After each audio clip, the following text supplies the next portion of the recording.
CoachCast no ar, sejam todos bem-vindos e bem-vindas a mais um episódio maravilhoso com um convidado muito especial. E eu quero agradecer de antemão a indicação da Larissa.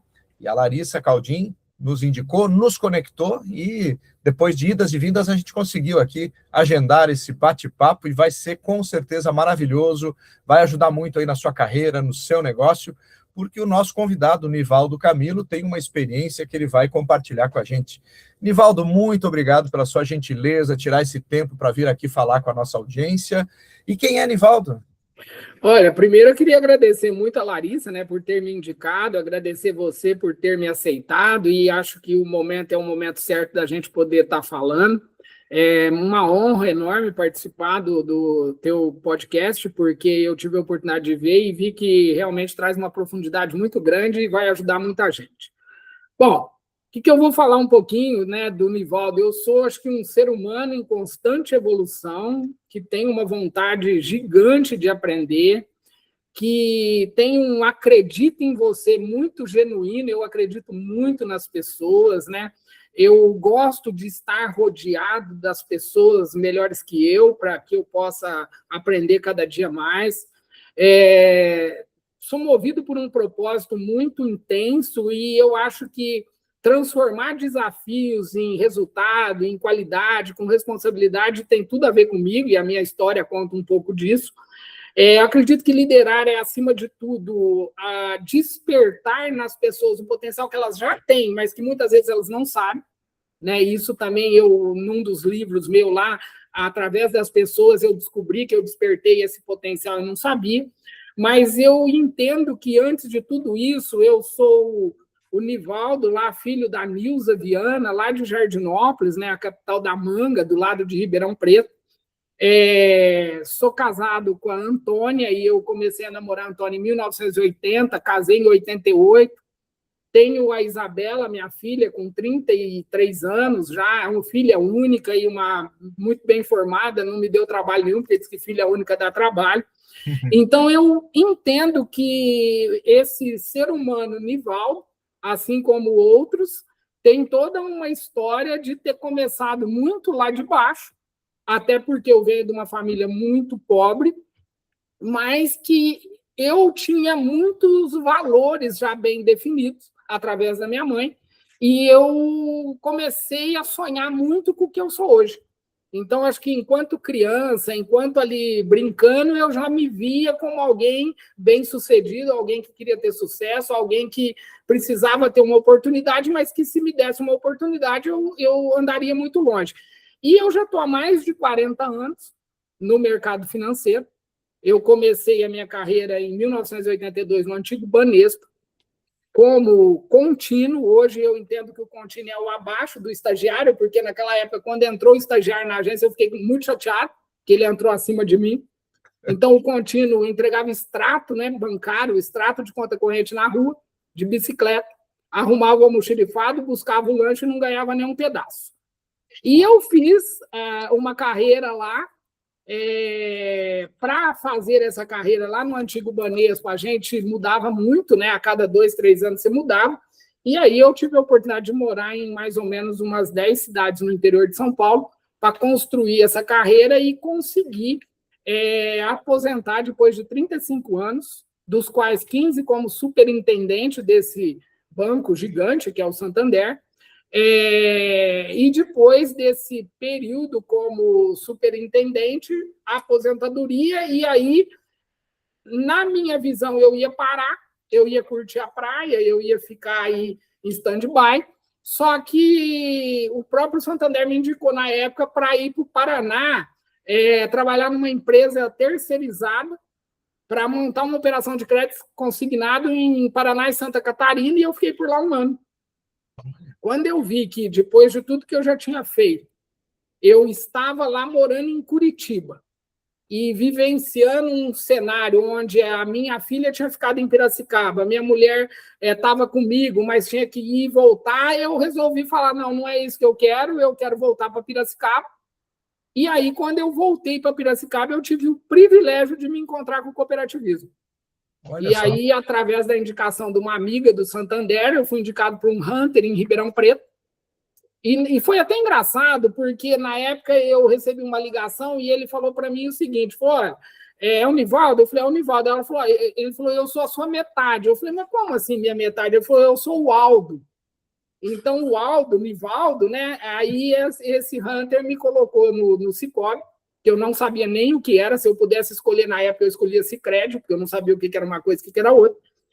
E aí, de lá para cá, eu tive esse privilégio e estou até hoje, já passa de 8 anos. Comecei como diretor operacional e hoje eu ocupo a posição de CEO, responsável por essa cooperativa de 57 anos de existência, que é a Sicoob Cocre, com sede em Piracicaba, mais de 30 mil cooperados e presente em 21 cidades do interior de São Paulo. Estou por aqui tentando ajudar as pessoas e tentando aprender muito. Que legal, que legal. Somos eternos aprendizes, Nivaldo, sem dúvida alguma. E essa tua disposição para continuar aprendendo me encanta muito. E isso aí acredito eu que seja um dos valores que você deve ter herdado da sua mãe, né, da dona Nilza. Eu acho que a minha responsabilidade hoje, Sérgio, aqui já fica talvez um chamado, uma visão que eu deixaria para os mais novos, é que minha mãe queria muito que eu estudasse, ela dedicou muito, ela fez muito para que eu tivesse uma boa formação, mas naquela época eu tinha que trabalhar, eu não dei muita bola para esse negócio de estudar. Então, até o último intercâmbio que eu fiz na Alemanha, quando eu peguei meu certificado, eu dediquei para minha mãe. Porque ela queria muito, e naquela época eu não fiz, mas depois eu tento até hoje tirar essa diferença. Inclusive, estou terminando um MBA em Liderança e Gestão da USP. Já estou na entrega do TCC agora em maio e também vou concluir mais isso para dedicar para ela, porque ela está viva. Ela tinha um sonho de me ver aposentado no Banespa. E hoje ela pode curtir comigo tudo isso, né? Ela vai fazer 86 anos o mês que vem. Então, um dos conselhos que eu deixaria aqui muito é: não parem de estudar. Né? Seja qual for a sua idade, talvez por aí passa uma vida melhor. Né? Você buscar informação, você estar preparado para o futuro. Muito bom, sensacional.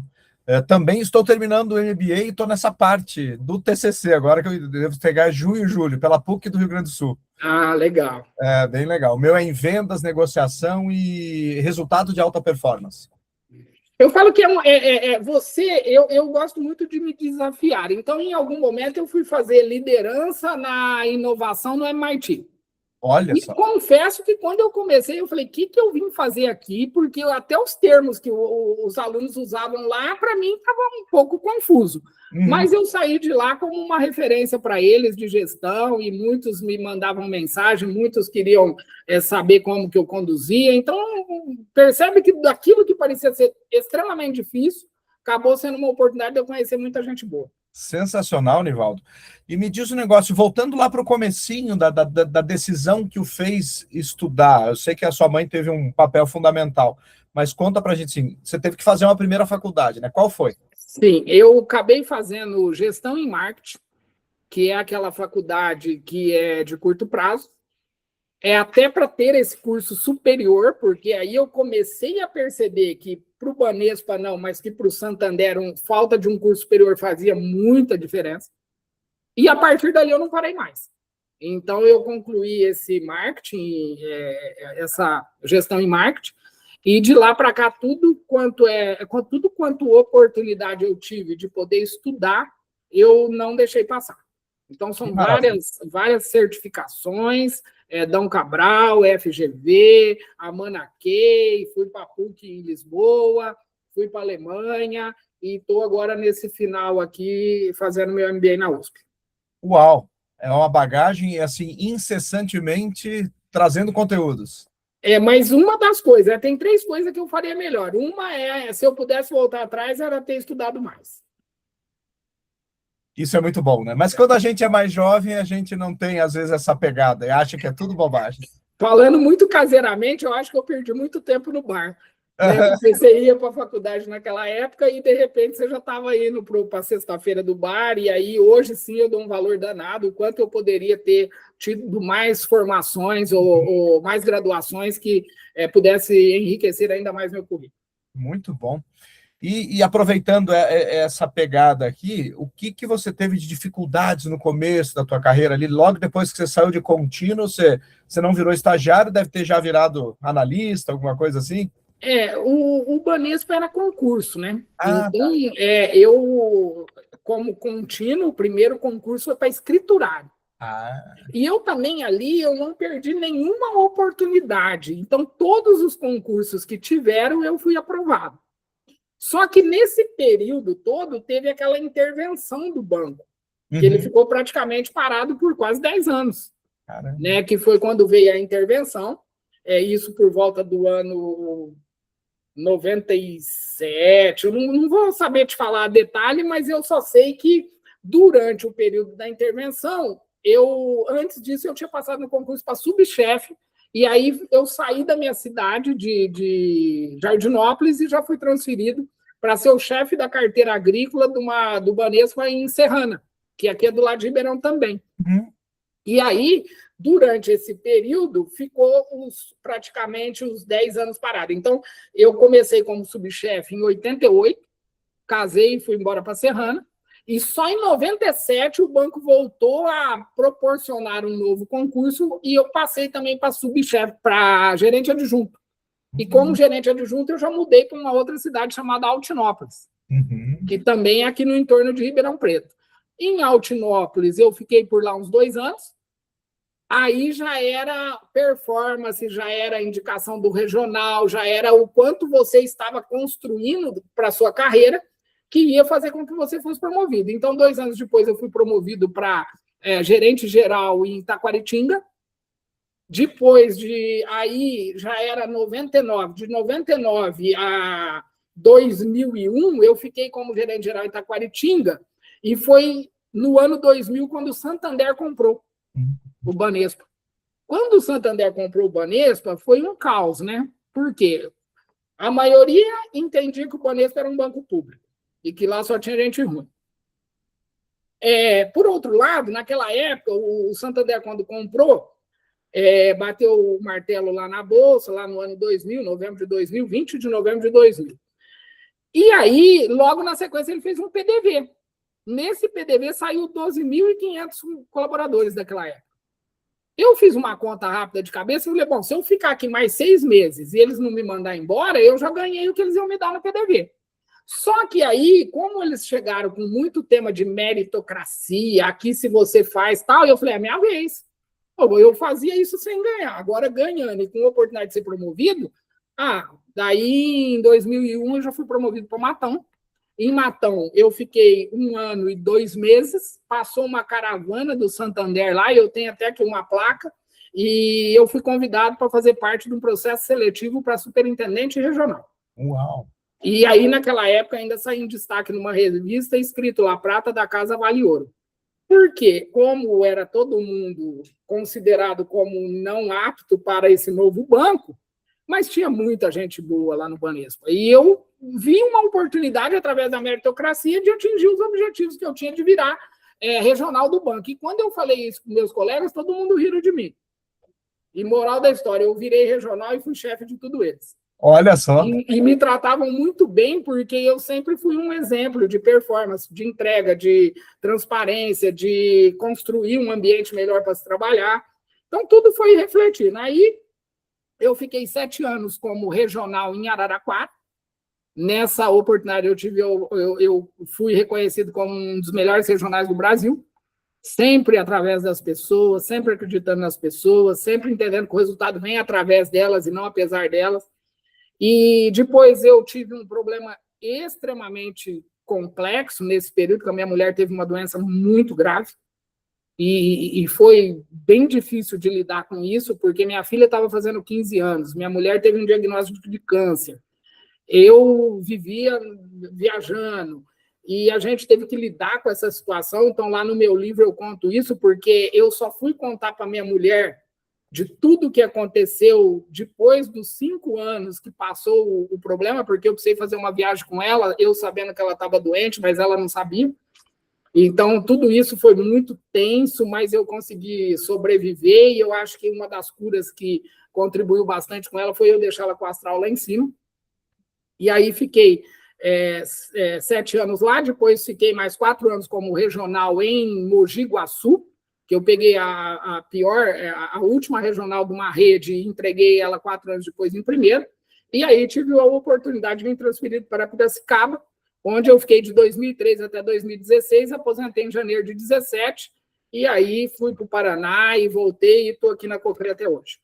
Olha só que trajetória sensacional, muito bacana, muito aprendizado, mas uma coisa disso tudo que me chama muito atenção, e mesmo navegando no seu LinkedIn, e quem nos acompanhar até o final, depois você deixa aí as formas de contato, né? Antes não, tem que ir até o final.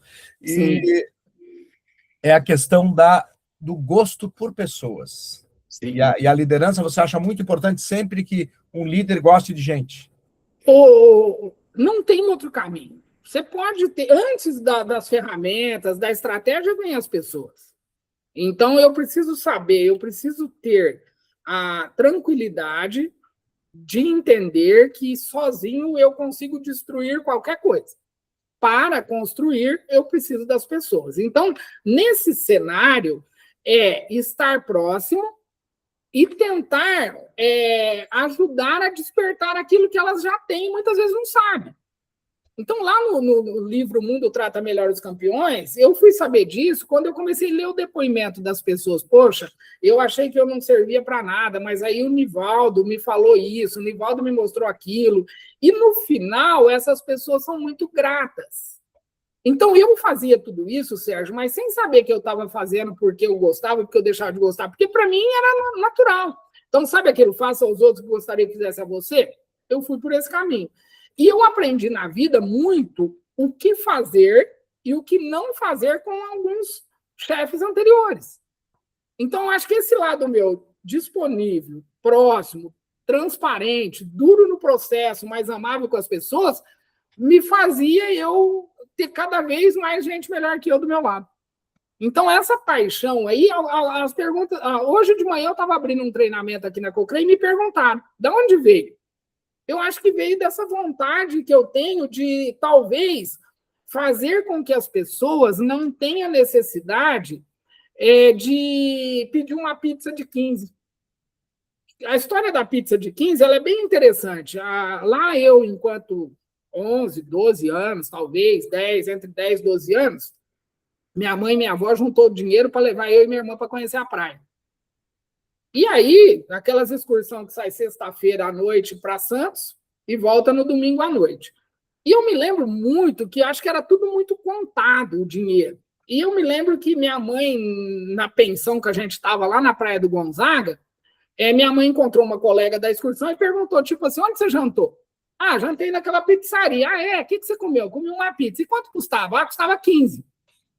E aí eu me lembro que nós chegamos, sentamos, o garçom chegou com um cardápio, com um monte de coisa, e perguntou para minha mãe, né? E minha mãe falou assim: olha, nós vamos querer uma pizza de 15.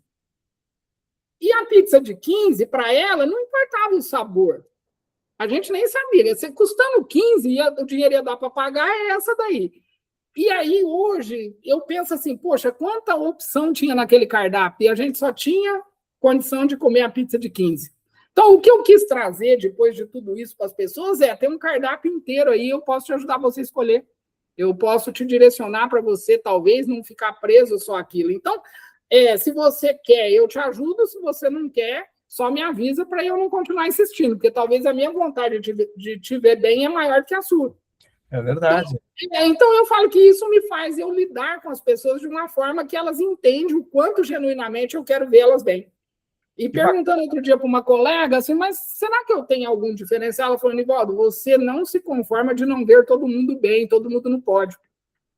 Então, a não necessidade do mérito da autoria, eu traduzo como, poxa, o que eu posso fazer para colocar todo mundo lá no pódio? Porque se todo mundo subir, eu não preciso falar de mim. Está todo mundo lá sabendo que nós estamos construindo algo ainda mais grandioso. Uau! Se todos os líderes do Brasil e do mundo tivessem mais ou menos esse tipo de pensamento e ação, o mundo seria outro, hein? Sérgio, eu falo que no cooperativismo mesmo eu vejo, tem muito ego envolvido. Quando o ego está envolvido, você não consegue enxergar o potencial que a pessoa tem porque você tem necessidade dessa autoria. eu já penso poxa, eu já tenho uma carreira construída, eu já sou aposentado de um dos maiores bancos do mundo, eu estou há 8 anos do cooperativismo. Graças ao nosso time aqui, nós nos tornamos muito reconhecidos no sistema nacional. Dia 16 eu vou estar em Brasília falando como é lidar com pessoas no Sicoob, né, como um dos líderes referência num evento de RH. Recentemente, lá tem um evento que chama Pense Sicoob, onde você pensa as estratégias do Sicoob. Eu estava lá falando da Cocre. Então, eu acho que... E eu não faço isso sozinho. Sim. Né? Eu estou sempre aqui parando com a nossa organizadora da limpeza aqui, perguntando onde eu estou errando. O que você viu que eu fiz aí que se estivesse no meu lugar você não faria? Então, eu estou sempre perguntando, independente do cargo, quais são as situações em que eu poderia ter feito melhor. E erro bastante, tá? Eu erro muito. Só que se precisar, eu sei pedir desculpa, voltar atrás, corrigir o erro e tentar errar menos de novo. Sensacional. E só tem uma coisa, só erra quem faz, né? Sim. Quem não faz nada não erra. Sim. Quem lava prato, quebra prato, né? Às vezes a gente fica chateado aqui que perdeu uma operação de crédito, tudo, mas a gente, quando fez tudo certo, ou seja, eu estava lavando um prato no lugar certo, na pia, com o sabão certo, e ele caiu e quebrou, faz parte do risco. O que não pode é ter sacanagem, né? O que não pode é você ir para o lado errado. É verdade, não, muito bom isso aí, sensacional. E através de pessoas, eu acho que mesmo com a tecnologia hoje, as coisas são feitas de pessoas para pessoas. E a tecnologia, como é que você entende hoje a inteligência artificial que está chegando aí de forma cada vez mais avassaladora? Então, como você vê isso aí?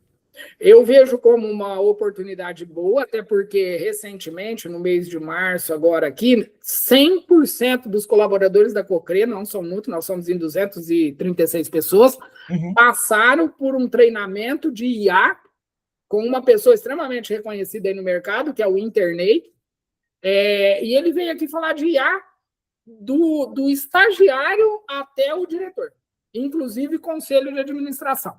Porque é importante e essa ferramenta nos ajuda a sobrar mais tempo para eu dedicar para as pessoas. Então, imagina que eu hoje posso colocar alguma coisa num processo de IA e eu ter a pessoa que fazia essa burocracia lá numa agência nossa falando com os cooperados. Eu acho que esse vai ser o diferencial. Né? Porque todo mundo fala, mas a IA... Tudo bem, a IA vai fazer vários serviços, mas tem um que ela não vai fazer, que é ir lá na casa do cooperado ou lá na fazenda do cooperado, perguntar para ele se o que nós estamos construindo na Cocre tá bom. Agora, ela vai me trazer vários confortos. Né? Ela vai me ajudar a melhorar o texto, ela vai me ajudar a melhorar uma visita que eu tenho que fazer para um cooperado, mas eu ainda acho que as pessoas serão um grande diferencial da instituição financeira.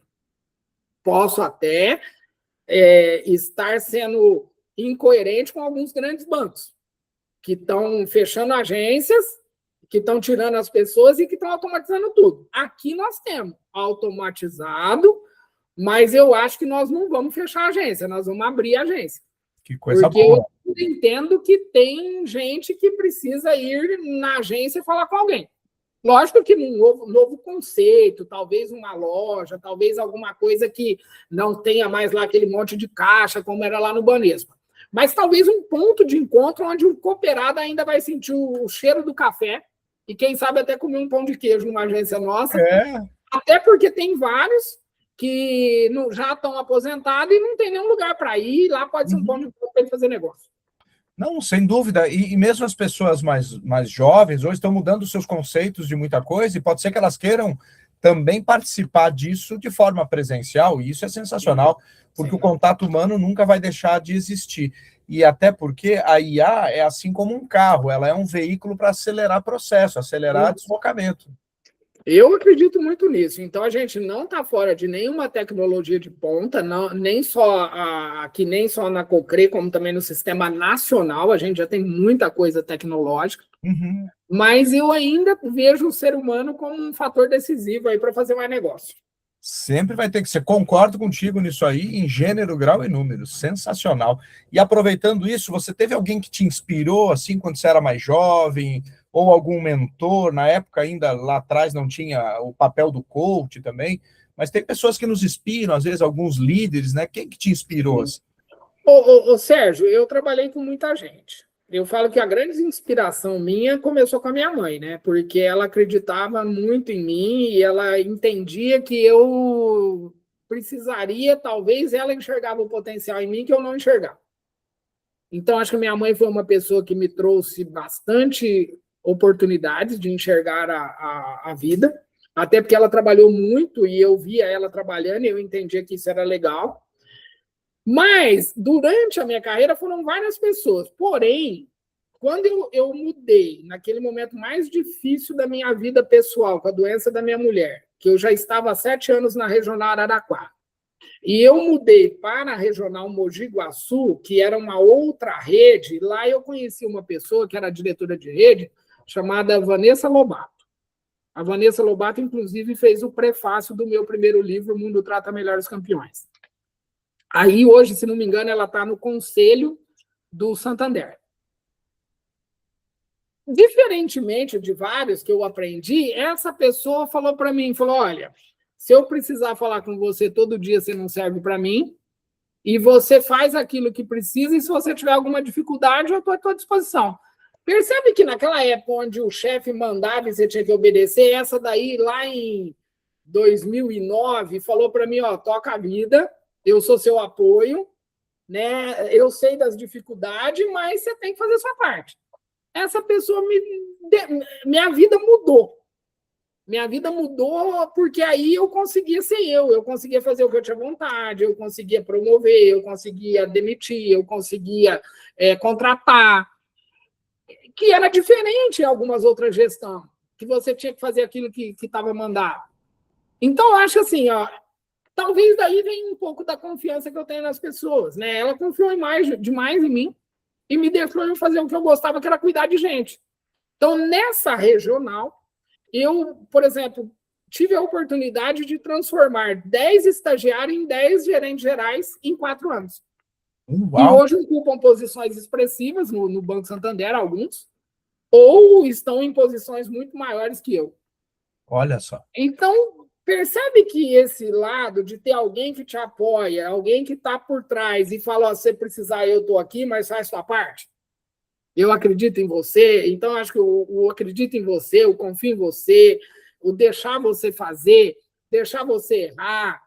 Sei lá, eu acho que essa pessoa fez uma diferença gigante na minha vida, por isso eu chamei ela para ser o prefácio do livro que eu conto a minha trajetória através das pessoas.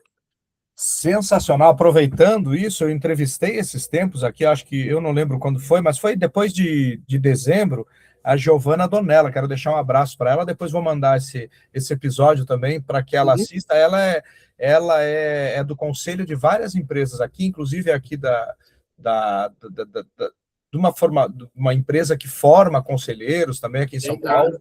IBGC. Isso, IBGC. Eu sou conselheiro formado pelo IBGC também e atuo como conselheiro na Central Sicoob São Paulo, que é a nossa central. Ai, que bacana. Muito bom, que legal. E aí lembrei dela também, porque ela tem uma atuação sensacional.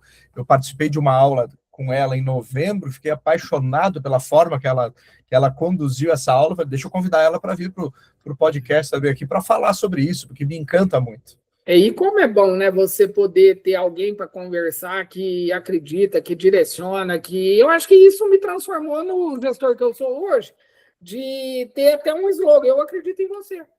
Que legal. E se você errar, eu estou aqui. Só não pode ser fora dos valores, né? Sim. Se for dentro dos valores, eu perco meu emprego e salvo o seu. Agora, fora dos valores, você vai ficar sozinho. É verdade, isso é importante. E eu faço algumas anotações aqui durante a nossa entrevista, e a primeira palavra que me chamou a atenção, que você falou com muita ênfase, são valores que vieram da dona Nilza. Então, tem que ser do jeito certo. Ela aqui também. Legal. Tem que ser do jeito certo. Não é fazer por fazer. Eu ganhei lá na época de Santander, eu ganhei 15 campanhas internacionais. Eu conheci vários países através de campanhas. A gente tinha uma campanha anual lá de seguros. E eu via muito com colegas que viajavam e depois eram desligados porque fez coisa errada, porque vendeu errado, porque eu, graças a Deus, sempre subi no avião com a certeza de que eu não fiz nada errado. Então, isso eu nunca abri mão. Eu não negocio qualidade. Né? Eu tenho uma mandala aqui na Cocre, e isso vem lastreando, que é resultado com qualidade, dor de dono, orgulho de pertencer, confiar conferindo, porque não é que eu desconfio de você, mas eu ganho para conferir se você está fazendo certo, e coragem para falar que precisa melhorar. Né? Então, esse tema lastreia o nosso dia. Qualquer coisa eu falo, ó, dá uma olhada ali que você sabe para onde ir. Boa! Então, né, porque eu não consigo, se eu não tenho resultado, eu não consigo cuidar das pessoas. É verdade. Se esse resultado não tem qualidade, a gente se acaba. É verdade. Né? Se você não gostar de tudo que nós estamos construindo como dono do negócio, porque é diferente de um banco tradicional, aqui você é dono, você é um dos cooperados. Uhum. Né? E se isso tudo não te der orgulho, nós acabamos de fazer uma sede aqui pensando nos próximos 50 anos da cooperativa. Muito bom. Então, as coisas que eu não abro mão. E eu vou conferir, eu vou acreditar e confiar. Mas de vez em quando eu posso chegar na sua agência e pedir para olhar alguma coisa. Claro, claro. Não fica com raiva de mim, não, porque a gente já combinou que eu ia conferir. Né? E se você hoje não tiver coragem, você também não fala nada e concorda com tudo. E aí fica do mesmo tamanho, porque se todo mundo concordar... Então, aqui a gente tem os comitês de pessoas, o debate é longo, é intenso, é agressivo, mas é pro bem. Tem que ficar bom para todo mundo. Que joia. Não, e você falou uma coisa fundamental, delegar, não delargar. Sim, sim. Delegar a gente valida, lógico. Tá todo mundo autorizado, mas de vez em quando eu vou dar uma olhada se você está sabendo usar. Para acompanhar, né? Olha só, poderíamos ficar aqui muito tempo, hein? Como eu falei para você no comecinho, tenho certeza que a história se comprovou agora, é fantástica, e dá para a gente combinar um outro papo aqui para falar de outras temáticas e até entrar nos teus livros. Você escreveu 2 já? Já escrevi. O Mundo Trata Melhor os Campeões, ele nasceu desse momento que eu não pude contar para minha mulher e para minha filha tudo o que estava acontecendo naquele período difícil, porque, só para você ter uma ideia, né, um spoiler, eu recebi a notícia, eu tinha uma viagem marcada, era aniversário da minha filha de 15 anos, e eu perguntei para o médico, eu vou ou não vou? Ele falou, depende, se a saúde dela for menos importante que a viagem, você vai, mas eu tomei a decisão de ir, porque eu acho que o estrago ia ser maior. E aí, o que eu pensei? Bom, depois que passar 5 anos, que ela não correr mais nenhum risco de recidiva, eu vou contar para ela através de um livro. E passou mais de 5 anos. Um dia eu estava fazendo um podcast com a Cris da Trinova, uma editora aqui de Piracicaba, e contando a minha história, ela falou, Nivaldo, tua história tem que ir para o livro, muita gente vai precisar saber. Eu falei, concordo, mas desde que essa história seja contada através das pessoas que conviveram comigo. E aí nós fomos buscar as pessoas por onde eu passei que quisesse fazer uma participação no livro, e essas pessoas contaram coisas que eu nem imaginava que eu tinha feito de tão bom para ela. E esse livro acabou fazendo um sucesso, chama O Mundo Trata Melhor os Campeões, porque eu vivi isso, né? Eu vivi o contínuo que virou diretor e que é reconhecido muito num dos maiores bancos do mundo. Então, eu dei esse título. E o outro, Pílulas de Liderança. Pílulas de Liderança, doses diárias para líderes inspiradores. Por quê? É o meu dia a dia. É o que eu falei para um funcionário aqui que passou na minha sala e que no outro dia ele voltou e falou, nossa, aquilo que você falou para mim mudou minha vida, melhorou meu dia. Cheguei em casa, contei para minha mulher, eu fui anotando tudo isso, criei o Pílulas de Liderança, mostrei para a Larissa, ela se empolgou, publicamos o livro e hoje, por exemplo, uma cooperativa de Maringá, do Cicobi, comprou 120 livros desses para treinar a liderança deles. Que legal! Então, ele sabe que você está ajudando a construir um mundo melhor? Que legal! Através da minha história, através do meu jeito de ser Nivaldo, através da minha gestão, através dos resultados e através das pessoas. Muito bom. Porque tudo que eu conto ali é genuinamente aquilo que eu estou vivendo. Então, esses 2 livros aí, eu fico muito orgulhoso, porque eu nunca imaginei que eu ia escrever um livro. Então, hoje, diz que o homem, para ter sucesso, tem que ter 3 coisas, né? Escrever um livro, ter um filho, escrever um livro e ter mais um. Plantar uma árvore. Plantar uma árvore. Eu já fiz os 3. Então eu já está com sucesso garantido. À disposição das pessoas para ajudar quem quiser.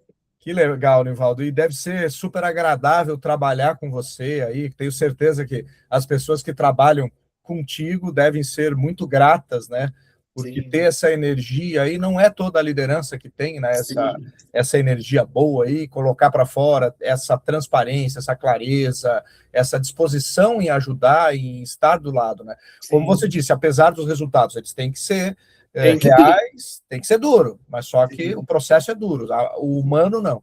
E olha como que é. Eu comecei na Cochrane em 2018. E uma das coisas que eu pedi na época, eu não sabia como fazer, porque no Santander a gente tinha tudo pronto, né? Eu cheguei aqui e falei, eu preciso contratar uma pessoa de RH, e eu quero fazer a pesquisa GPTW e quero criar uma academia de formação de liderança, porque nos próximos 3 anos eu não gostaria de contratar ninguém no mercado e formar dentro de casa. Aí contratei uma pessoa, ela me ajudou. Primeira pesquisa GPTW veio com 80 de pontos de favorabilidade. A última nossa foi 98. Uau! E nós somos, pelo 3º ano consecutivo, a melhor instituição financeira para trabalhar no Brasil cooperativo. Caramba! Tricampeã. No estado de São Paulo, nós somos tricampeã em primeiro lugar em todos os segmentos. Em nível Brasil, na GPTW, 8º lugar Brasil. Então, vem cooperativas do Brasil inteiro aqui ver o que a gente faz. Eu sempre falo assim, ó, nada diferente do que cuidar genuinamente das pessoas. Falar claramente e ouvir de verdade. Muito bom. É isso que... Meu dia é isso. Eu vou te escutar. E eu aprendi isso com a dureza, né? Porque antigamente eu tinha muita dificuldade de escutar as pessoas. E eu fui aprendendo que as pessoas querem falar e você precisa escutar para poder dar, de fato, a resposta. Ela só não quer a resposta. Então, tem várias coisas que eu poderia contar, mas se você ler meu livro, se você não tiver, depois eu vou te mandar. Ah, eu quero ler os dois. Eu te mando, porque eu acho que você vai gostar. Ah, vou gostar sim. Depois podemos marcar um episódio para vir falar só dos livros. Sim. Se você topar, já está convidado. Vou estar à disposição sempre que você achar que eu posso agregar. Vai ser um prazer aqui. Uma hora dessa eu vou em Piracicaba tomar um cafezinho contigo. Um prazer enorme. Nivaldo, foi assim super legal estar contigo aqui nesse episódio. Muito obrigado pela generosidade em vir aqui, tirar um tempinho para conversar aqui com a nossa audiência, né? E volte sempre aqui, a casa é sua. Legal, eu fico muito grato, né? Muito honrado. Eu acho que quando eu consigo, de alguma forma, contribuir, eu fico muito feliz. Porque eu falo que tem gente começando agora. Eu já podia ter parado. Então, talvez o que eu quero mesmo é contribuir para que as pessoas se sintam melhores. E, por favor, não pare, porque você está muito jovem ainda e tem muito gás para queimar. Mas já 63, eu vou fazer agora em agosto. Imagina. Mas tá bom, eu me sinto um menino. A sua mãe está com 86, então você tem mais uns 15 pela frente, no mínimo, para ajudar esse monte de gente que você está ajudando. Verdade, muito bom, muito bom. Bom, para a gente finalizar, como é que as pessoas te encontram nas redes? Bom, você vai me achar lá no LinkedIn, como Nivaldo Camilo, Camilo com 2 L. Uhum. Eu tô lá, e você vai me achar no Instagram como nivaldo.camilo.oficial. Então tá joia. Eu respondo tudo. Eu respondo o WhatsApp, eu respondo o LinkedIn, eu respondo tudo que você tentar contato comigo, e também fico aqui em Piracicaba, na Cicobi Cochrane. Nós estamos à disposição de quem quiser conhecer a nossa cooperativa. Fica o convite para você aí, quando quiser, é só nos avisar. Eu vou mesmo, fique tranquilo. Então, Nivaldo Camilo, muito obrigado pela sua gentileza e até breve. Eu que agradeço, muito obrigado mesmo. Até mais.